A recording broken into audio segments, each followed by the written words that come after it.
Jagan rong jaga ilo terin, jengin langen ancho bokore. Chuanin na ne wa an chija rong jaga.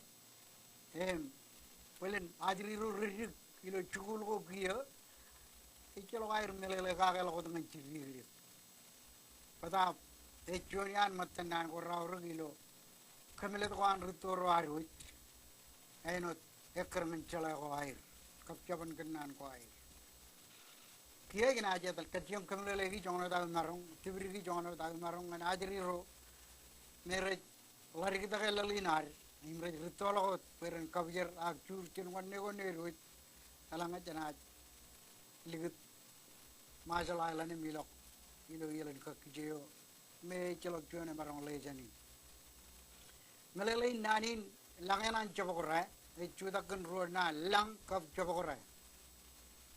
Cebokore juane an min meur ka ilo jit emre na ya chip dule ak lang e ko lang na ko mi rel ngajam loe.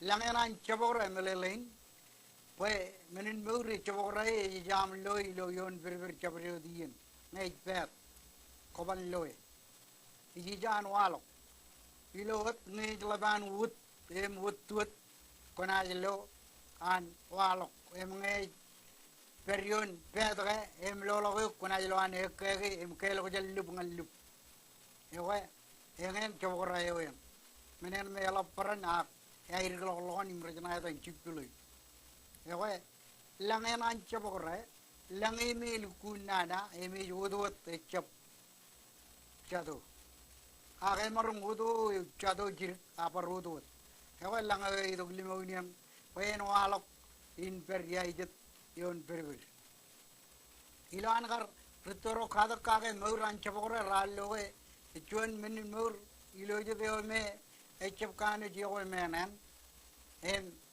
engane iji jam loy yen ret jarane bet mananak ret tak koban loy berot jo emperi bulun perver ilo rongga rongun mai ine ne jwote me mulu lojet kan me jado do ko kuna jlo an cebokore walok peria ijit ijaga echelo renni aga peri ilo leb jirike megari ekke ien ngaji jilane angor ngaji bat kalik kem logo beta me manan beta yud mijiljil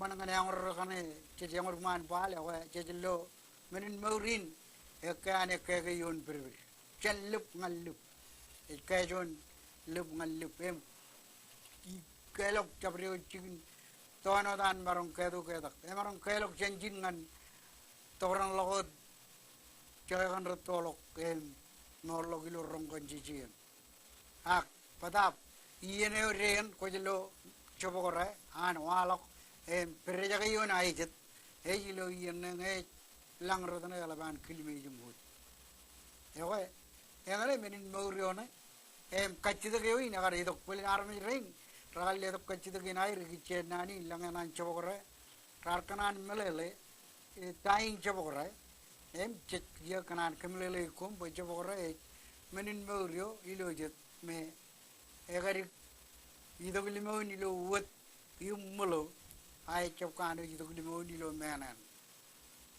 nan pele ne orar kat mane poe ro ai kachida gini mral lero kabrodung jira rong jaga imlo ewe ena chuburu rigichen kachida gi langanan cebokore